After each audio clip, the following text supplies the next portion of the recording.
Bom dia! Estamos de volta com as nossas reflexões matinais. Venham as águas. Nós estamos meditando no Evangelho de João. E nós estamos no capítulo 6 e hoje nós vamos finalizar o capítulo com mais versículos que nós temos aqui no Novo Testamento, capítulo 6 de João. E nós estamos refletindo a respeito do discurso de Jesus sobre ele ser o pão que desceu dos céus. E hoje nós vamos falar dos versículos 60 até os 71. E diz assim a palavra de Deus: Ao ouvirem isso, muitos dos seus discípulos disseram: Dura é esta palavra, quem pode suportá-la? Sabendo em seu íntimo que os seus discípulos estavam se queixando do que ouviram, Jesus lhes disse: Isso os escandaliza? O que acontecerá se vocês virem o Filho do Homem subir para onde estava antes? O Espírito dá vida à carne, não produz nada que se aproveite. As palavras que eu lhe disse são Espírito e vida. Contudo, há alguns de vocês que não creem. Pois Jesus sabia, desde o princípio, quais deles não criam e que queriam traí-lo. E ele prosseguiu: E é por isso que eu lhes disse que ninguém pode vir a mim, a não ser que lhe seja dado pelo meu Pai. Daquela hora em diante, muitos dos seus discípulos voltaram atrás e deixaram de segui-lo. Jesus então olha para os 12 e pergunta: E vocês, também não querem ir? Simão Pedro lhe respondeu: Senhor, para quem iremos? Só tu tens as palavras de vida eterna. Nós cremos e sabemos que és o Santo de Deus. E então Jesus respondeu: Não fui eu que vos escolhi. Todavia, Não fui eu quem os escolhi, os 12? Todavia, um de vocês é um diabo. E ele se referia a Judas, o filho de Simão Iscariote, que, embora fosse um dos 12, mais tarde haveria de traí-lo. Então, finalizando essa meditação nesse capítulo 6, nós vemos aqui, então, os discípulos nessa altura. Ele não tinha só os 12, haviam outras pessoas que também seguiam a Jesus.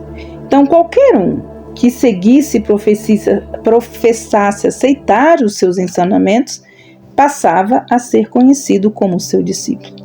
Entretanto, nem todos os que foram reconhecidos como seus discípulos eram crentes verdadeiros.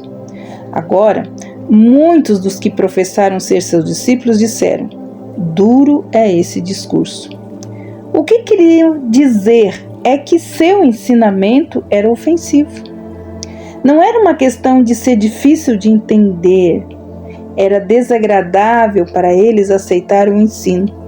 Quando disseram quem pode suportá-la, literalmente eles estavam dizendo: quem pode ficar ouvindo tal doutrina agressiva?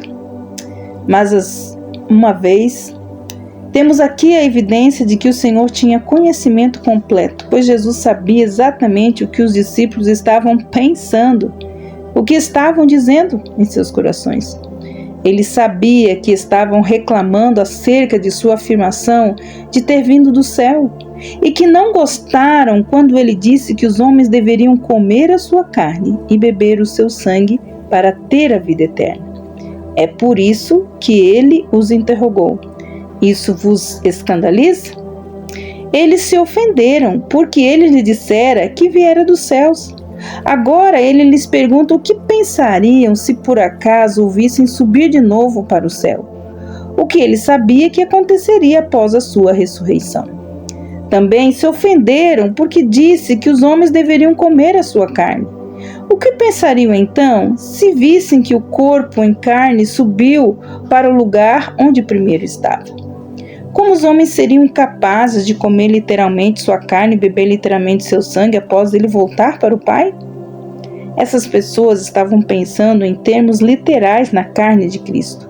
Mas aqui ele lhes fala que a vida eterna não se ganha por comer carne, mas pela obra do Espírito Santo de Deus. A carne nada pode dar vida. A carne não pode dar vida, apenas o Espírito pode fazer isso. Eles aceitaram as suas palavras literalmente e não compreenderam que eram para serem entendidas de modo espiritual. E é por isso que temos o Senhor Jesus aqui explicando as palavras que ele falou, que eram espírito, mas também eram vida. Quando seus ensinamentos acerca de comer a sua carne e beber o seu sangue fosse entendido de maneira espiritual, estava significando que eles estavam crendo nele. Então os que aceitassem a mensagem receberiam então a vida eterna. O Senhor percebeu que mesmo ao dizer essas coisas, alguns dos seus ouvintes não o entenderam porque não criam nele. A dificuldade não estava tanto na sua incapacidade de entender, mas na má vontade em obedecer, como muitos cristãos nos dias de hoje. Jesus sabia desde o princípio que alguns dos seus seguidores professos não acreditariam nele e que um dos seus discípulos o havia de trair. É claro que Jesus sabia que tudo isso desde a eternidade, ele já sabia, mas aqui provavelmente significa que ele estava ciente desde o começo de como seria o seu ministério aqui na terra. Agora, ele explica que era por causa da descrença deles que ele falara anteriormente que ninguém poderia vir a ele a não ser pelo seu Pai. Tais palavras eram um ataque ao orgulho do homem, que pensa que por ganhar, pode ganhar ou merecer a salvação.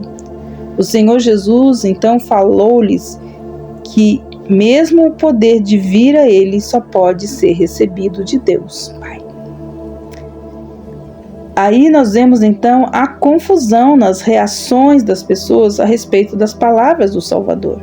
No versículo 66, essas declarações do Senhor Jesus revelam tão repugnantes a muitos que o seguiam que agora o deixaram, viraram as costas, não estavam mais dispostos a associar-se com ele.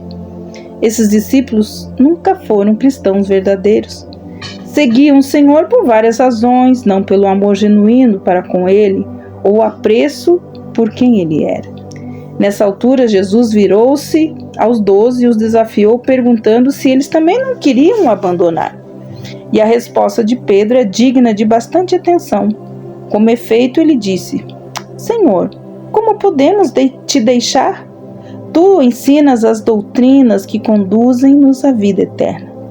Se nós te deixarmos, não há mais ninguém a quem poderíamos seguir.